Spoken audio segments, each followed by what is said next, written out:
Manusia tidak tahu apa yang sebenarnya akan terjadi. Kemampuan berpikirnya memang dapat membawa dirinya kepada perhitungan, proyeksi dan perencanaan yang canggih. Namun setelah diusahakan realisasinya tidak selalu sesuai dengan keinginannya. Manusia hanya tahu takdirnya setelah terjadi. Oleh sebab itu sekiranya manusia menginginkan perubahan kondisi dalam menjalani hidup di dunia ini, harus ada upaya dan usaha yang dilakukan. Takdir merupakan hukum sebab akibat, yang berlaku secara pasti sesuai dengan ketentuan Tuhan Sang Pencipta, yang baik maupun yang buruk. Sedangkan ikhtiar merupakan kebebasan atau kemerdekaan manusia dalam memilih serta menentukan perbuatannya.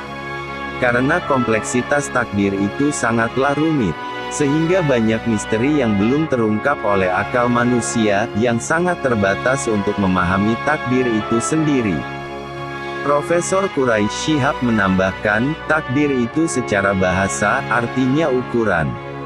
Allah berfirman, segala sesuatu ada ukurannya. Dalam Al-Quran dikatakan, kullu syai'in khalaqnahu biqadar.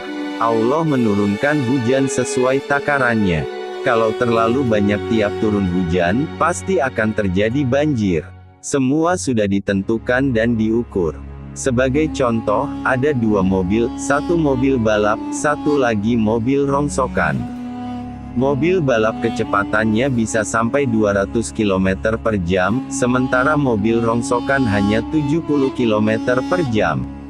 Akan tetapi dalam proses pertandingan ada variabel lain yang bisa menentukan kemenangan, selain kecepatan, yakni kelihayan pengemudi dan juga faktor keselamatan dalam lintasan pertandingan.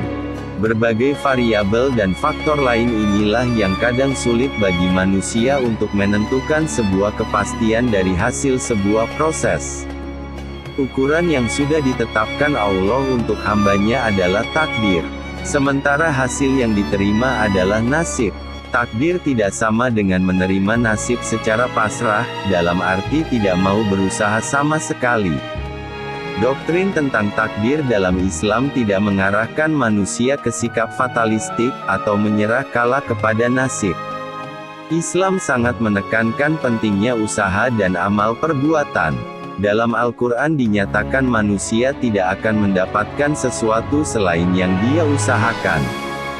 Dan bahwa hasil usahanya itu akan diperlihatkan kepadanya, kemudian akan dibalas dengan balasan yang setimpal. Sesuai surah An-Najm ayat 39-41.